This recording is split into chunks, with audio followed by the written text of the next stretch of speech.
makinig sa drama ni Jimbo at Sheena. Pag-usapan ang problema ng pamilya. Pwedeng magjowa, pwedeng mag-asawa. Malungkot masaya, halika dito ka. Nagtamayan ka namin, sabihin mo sa amin. Kami na ang bahala, pag-usapan yan natin. Masusolusyonan natin problema mo. Kaya sabihin mo sa amin ang lahat, ano ang gawa mo. Same pero iba! We are number 106.7 Energy FM. Panggawang sabing radyo, sabihin mo! Oras natin 5:27 na partner. Kamusta ang lahat na mga panggabo natin busy-busyhan sa buhay? Hello naman sa mga nagpapanggap na busy. Hello din. At sa mga nagbibiyahe ngayon tulad ng mga Grab drivers natin. Oy, partner! Hello po mga papi. Oy, speaking of Grab drivers, nais lang natin batiyan ang ating pinaka-pogi na Grab driver na si Elson James Santos. Sabi nga ni Kapitana Sisa, si panggang Grab driver Elson James Santos. Hello po, pakiingatan po yung si Kapitana. Oo, nagbibigay po ng tip yan, baka 1,000. Ano ka 1,000? Dalawa kaya? Dalawa, no? Tapos yung ano lang yung fare lang niya, mga nasa 250 na ginawa. So makakuha po kayo ng 1 to 50. Ay, magandang hapon po. Ingat po sa biyaya. Kapitana, ingat! At eto na mga sa mga nasa Facebook Live, kamusta po kayo dyan? Yes. Magandang hapon, magandang umaga, tanghali, hapon, gabi. Sa lahat po ng mga nakatutok sa atin. Kayo. Basta maganda lahat. At live na tayo sa ating Energy FM Facebook page. Punta na kayo dyan. Yes, na. At isi-share na lang natin sa mga panggapuri natin dyan ng mga timbahay. Kamusta naman ang inyong pinagagawa ngayon? Ano po ba ang i-ready nyong ulam o dinner mamaya pong gabi, mami? Ha? Ang tanong, baka mamaya ikaw yung dinner. Ikaw yung dinner na. Okay, naku, eto na. Ibigay na natin part. Ay, yung dami nating viewers, ha? Hello po sa grabe naman. Anong meron sa 312,000? Napag-alataan siguro kapag maraming petics niya pag Miyerkules, no? Kaya nga. Iba rin eh. Oh. Masaya kayo dyan. Bueno, itong ating tinatawag nating drama ngayong araw ng Miyerkules. Ay, nako partner, ito maraming itong kadramahan talaga nangyayari sa buhay natin. Bakit? Lalo na sa mga mahilig po dyan magpautang. Ayan na naman tayo sa utang, friend. Ito partner, ang dami natin na pag-usapang utang. Usapang utang. Ito naman, ang pinag-uusapan talaga ngayon, ang nakausap ko, yung nagpapautang. Okay. So, ang sabi, ano ba daw ang pwede niyang gawin o paano ba mga style para ikaw ay makasingil sa pinangutangan mo na hindi ma-offend daw o hindi mayayamot, hindi magagalit sa'yo. Kasi di ba, ang dating napag-usapan natin, ano ba ang magpapautang ka ba o hindi sa mga kilala mo? Yun yung napag-usapan natin. Ito yung drama naman ngayon. Napautang mo na siya eh. So paano naman yung mga style mo para maningil? Kasi ang daming nangyayari, ang hirap din kasi maningil. Ito sa totoo lang, madali magpautang. Yes, totoo yan. Pero ang hirap maningil. Totoo. Diba? I agree 100%. Kaibigan, mga ka-office mate, ano pa ba? Kapamilya. Yes. Diba? Mga tropa. Oo. Kahit napakalit na bagay yan, napakalit na amount niyan, ang hirap pa rin singin. Ano bang mga na hindi ma-open sila, partner? Ikaw pa, ako, umutang ako sa'yo, di ba? Oo. Paano ba ang ginagawa mong style para hindi ka ma-offend? Sa'yo kasi, partner, iba yung treatment dahil close naman tayo, di ba? So, pwede. May point. Alam mo yun, pwede kitang sabihan na, hoy, ang kapal mo magbayad ka. Bardagulang kasi nga close. Pwede. Okay, pero, pwede. yung mga, alam mo yun, hindi ko naman gaanong close. Ang hirap. Lalo na kung kunwari, kapamilya hindi. Ka-close mo na ang pamilya mo. O hindi madali rin sabihin. Kapag kunwari yung mga immediate family, madali. Pero kapag kunwari yung cousins mo mga second cousin, third cousin. Kung kunwari umabot sa tito, tita o kung sino makapamilya, yan na yung medyo mahirap makapaningil, di ba? Kaso, di ba kadalasan, ang ginagawa natin, pag tayo ay maniningil, di ba, syempre may social media na friend naman natin sa Facebook yung mga yan. Mag-message tayo. Oo, ako ganyan eh. Di ba, ganun na. Doon masasabihin lahat. Oo, good afternoon po. Ako ganun pa. Good afternoon. Kaso nakakasama rin. Remind ko lang po. Nakakasama rin ng loob, partner eh. Bakit? Yung isisin ka lang eh. Di ba, ang dami mong minessage sa kanya, tapos tinandaan mo kung ano yung date na pwede siyang magbayad. Kasi sasabihin niya, bro, sa ano na lang siguro, ano ba, sa October 8 o 9. Oo. Magbabayad ako. Ni-remind mo na siya nung 8 pa lang. No? Yes. Kasi, ano ba, bukas, Agis na pala. O sabi, Agis. sinisingil mo na siya ngayon. Ngayon, ang due date niya is a GIS. Oo. So, sinisingil mo ngayon 9, nagagalit, or sinin ka lang. Ang sakit sa pakiramdam Uy, yun totoo yan. Diba? Totoo. Alam mo yung gusto mong makiusap na sana naman, kung marunong kayong umutang, konting konsiderasyon naman sa pagbabayad. Kasi imagine niyo maghahanap kami ng pang-abono. Oo. Kasi yung utangin mo, o yung pinautang mo, babayaran mo yun eh. Yes, diba? partner. Nanghiram ka sa ibang loaning app. Oh, diba? diba? Kung kunwari mo wala kang pera. Kasi diba may interest yan. Yes. So, ang hassle. Anong style ikaw, partner? Kung hindi mo nakuha o hindi nag-reply sa message, ano yung unang susunod? Pangalawang akbang na gagawin mo? Alam mo, sa sobrang ang haba ng pasensya ko sa ganyang umuutang. I-remind ko lang uli, hello po, yung bayad nyo po nung September and October, wala pa po. Remind ko lang. Sinin ka ulit. Sinin ako ulit. Hanggang sa maubos ako, So, hindi mo siya pupunta, hindi mo siya re-rectify? Hindi talaga. Alam mo, sa totoo lang, naiintindihan kita. Ang hirap kayang maningil ng personal. Mahirap. Kumpara dun sa Sobrang kahit hirap. ka-close mo yung tao, ang Totoo. hirap mong sabihan siya na sa personal na, yung utang mo. Totoo, partner. Ako may naisip ako pwede kaya gantong gawin, no? Total, marami naman tayo na pautang. Ang gagawin natin, ang gagawin ko, yayayain ko siya lumabas. Hindi ko na siya unahin mo naman singilin. Oy, kita-kita tayo dito, meron tayong tropa dito, may ganyan, shot tayo. Doon ka na siguro ko-cornerin siya. Ang hirap pa rin eh. Alam mo, ang masakit na part kasi, yung isusumbat sa'yo na, ito, grabe ka naman makapaningil, ang ganda-ganda naman ng buhay mo. Nakikita ko nga yung mga upload mo eh. Yun ang ito yung pinautang mo, ganyan sasabihin sa'yo. Anong reply mo? Anong reply mo sa mga ganyan? Ang hirap. Ang parang grabe, ang sakit naman. Hindi pagalit yung reply mo sa kanya. Alam mo, ang sinabi ko lang sa mga ganyan, sinasabi ko, meron po kasi ako monthly na bayarin. So, kailangan ko po nung pera. Para pag wala akong pakialam doon. Basta ikaw may pera, kaya mong gawa ng solusyon. Ako wala akong pera. Sa sobrang sama ng loob ko, hindi ko na siningil. Talaga? Ang bait talaga, no? Hindi, sobrang sama na ng loob ko. Tapos never na talaga. Ayoko nang, sa ngayon na partner, kung meron mga nagme-message po sa akin na hindi ko na sinisihin, kasi ayoko na, na-trauma na ako. Ilan na yung tinakbuhan ako, sa totoo lang. Dumating ba sa point na yung pinautang mo, nangungutang pa ulit? Alam ba, hindi pa siya paano naman yun? So, ikaw naman binibigay mo pa rin. Yun nga masama eh. Ang hirap pa. Kasi, alam mo yung ginigisa sa sarili mo, mantika. Hindi mo naisip na, hindi pa ito bayad, di ba ko pa utangin ulit? Iniisip mo lang kasi nga nangingibabaw yung awa. Kaibigan mo, close mo, pamilya mo, gano'n. Naawa kay.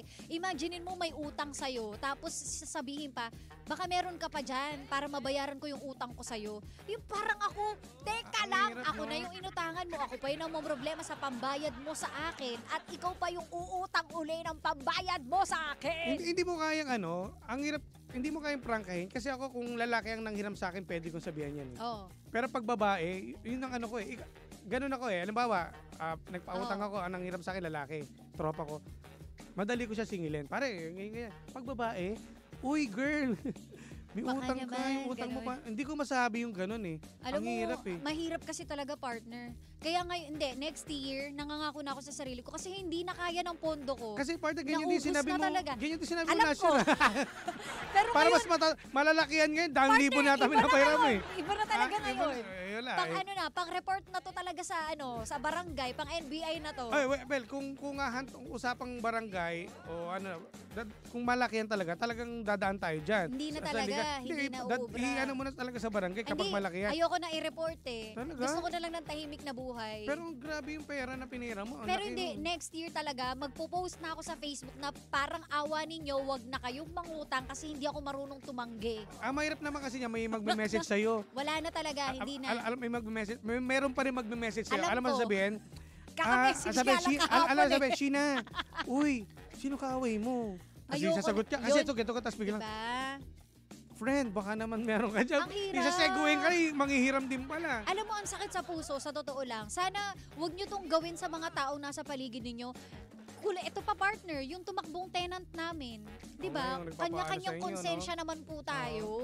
Kaklose pa ni Papa Janong yun. Diba? Imagine, ilan na kayong umutang sa akin, tapos tumakbo pa yung tenant. Walang ano, no? Wala Hindi talaga. ako milyonaryo, friends. Alam mo ngayon ko napatunayan, no? Walang kaibigan, walang pamilya sa Wala. pagdating sa pera talaga. Sobra. Wala Alam mo, talaga. napakalaking impact talaga sa buhay natin tong pera talaga. Tsaka ang masaklap dyan, partner, pag ako yung nangailangan, kanino ako tatakbo? Meron ba tutulong?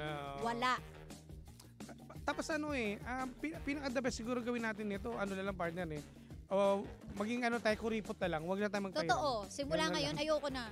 Ganun na lang siguro Hindi gawin na natin. talaga ako magpapautang ever. Kasi Wag na. kahit na, alam mo yon, kung kunwari life and death situation, lapit na lang kayo sa gobyerno or sa Oo, kahit ano. ganun Kasi na ako lang. yung namumroblema eh. Ako iba sasabihin ko huwag ka namang hiram, lilipas din yan. Ang hirap kasi, ikaw yung maghahagilap, ikaw yung may hirapan sa sarili mo, samantalang ikaw rin sila may petics. stress, ikaw may stress. Totoo. Diba? Kasi Magkakaroon pa ng kapag depression dyan. nagpahiram ka, saan na pa ako kukuha ng extra? Kung yun na lang yung pera ko, tapos pinahiram ko pa sa'yo, tapos hindi ka pa nagbayad. Ano na lang, ang pinaka-bottom line natin nito, Learn how to say no. Wag na lang siguro tayo Wag na, lang kasi magpahiram. masisira ang Tapusin relasyon, na sa totoo natin, lang. Kahit kaibigan, pamilya, siguro gumawa lang sila ng paraan sa ibang tao. Huwag na lang sa atin. Kasi dala na tayo Totoo. Pwede na siguro natin yung excuse yun na dala na kasi ako. Sorry talaga Oo, yung pera ko. pasensya na talaga. Ang dami na wala sa akin. Ito yung pera ko pang ano ko na lang to. Hindi pang na eh. ipon ko na lang to. Pang bills na lang namin natitira. Imaginein mo, partner, pang isang taong budget ko na yung pinautang ko na Oo. hindi binayaran. Kamusta ka naman? Totoo. Kaya yun na lang sa mga nagpapautang dyan. Mag-isip-isip na lang din. No? Oo, tama na. O kaya pwede magpautang. Punta na kayo sa may mga paluwagan ninyo. Doon Ganun na lang. Oo, wag na sa tao. Yung magagaling maningil yan dahil hindi pa pwede. Mahirap, Kasi kapag mahirap. hindi nakabayad dyan, tataas yung interest niyan. Kung milyonaryo ko, pwede. Pero hindi eh. Hindi. Kaya ayoko na. 2025, yan ang pangako ko Okay, sa pangako sarili natin ko. lahat yan. Hindi na tayo Magpapautang. Pero tayo ay uutang. Yes, Ayan. uutang pa rin Oo. tayo. Ayan. Pati natin yung asa comsec natin. Ayan, sabi, mahirap magpautang, masisira ang pagiging magkakaibigan. Totoo yan. Kaya nga si paring Jan, ito, kabatch ko to Kaya, pare, ingat ka dyan ha. Javier Nako. family, pare, maraming Hello salamat. po, lalo na yung mga pakaskas credit card, isa rin yan. Isa rin yan. Masisira ka sa bangko pero iba ang nakinabang. Ugaliin or masanay tayong mag-no paminsan-minsan. Ngayon, pag sinumbat sa social media, ipopost pa, cut them off. Mas mainam na maliit lang ang circle. Tama, sabi ni Brian. Tama Diba? yan. Oo, wag nyo naman sinusumbat yung mga pagkain na hinahanda ng mga inuutangan nyo. Diba? Tsaka wala nang pakialam kayo kung masaya kami. Correct. Yung sasabihin pa na, nakabili ka nga ng iPhone, ayaw mo magpautang. Ay, nakakahiya naman sa'yo, ba't may patago ka ba? Tama. Hello kay Ate Jasmine. Ayan, hello po. At kay Ate Baby Rodriguez. Magandang hapon. Magandang hapon. Mag-apply kayo sa mga Ayan. loaning app, wag na Oo. kayo umutang. Mga, ito. Ayan. Paano Ayan, yan. kung yan. ang utang Hmm. ay utang na loob? Ay, Ayan, nako, isa pa yan. Isa pa rin pala Ayoko nang humingi ng tulong sa kahit kanino. Ayan, oo. Paano? Nako, yung Yan utang ang na loob. natutunan ko. Yan ang utang na loob talagang sasabihin, hindi niya susumbat yan, pero darating yung panon, sasabihin din Totoo. niya. Mas mabuti Kaya pang... cannot Oo be. nga isa rin yan Ang hirap, di ba? Kung papipiliin ka, utang talagang literal o utang na loob? Wala. Sa dalawa. Ako mas gusto ko yung Ay, wala. Mas Yung maganda utang. yung wala. Pero kung Oo. talagang kailangan pumili, Pwede. doon ako sa literal na utang. Hindi Utang utang na lang. loob. Kasi yung utang na loob, parang Mahirap yan. Dala- kamamatay yan, mo na ikaw, lang, hindi mo pa dala-dala mo yan. mababayaran Oo, eh. dala Di mo ba? yan. So, Tsaka parang ang dating, hawak ka sa leg niya lagi. Totoo yan. Tanda mo, kung nagpasok sa'yo. utang na loob. Di ba? Utang. Kaya ako, Ba't ba nauso yung utang na loob? nun? pangit yun eh. Dapat hindi ka nanunumbat. Parang, hindi, kasi di ba ano ba ang ano niyan? Ano ba ang, Pagtulong. ano ba ang premise niyan? Kasi tinulungan ka. Oo. O di, dahil tinulungan ka, yun na yun yung utang na loob. Pag may kailangan Oo. ako sa'yo, dapat sundin mo. Ma- ito. Yun yung the operative word is dapat. Yes, yun yung pangit. Dapat ibalik mo. Kasi nga may Oo. utang na loob ka sa akin. Kaso ito mahirap kay Chicks Kapag usapang utang na loob, halimbawa, pinasok ako sa trabaho. Oo. Ayan. Oh. Yan ang pinaka Example, mahirap oh. din So, Siya- may pabor sa'yo. Oo, may pabor siya sa akin.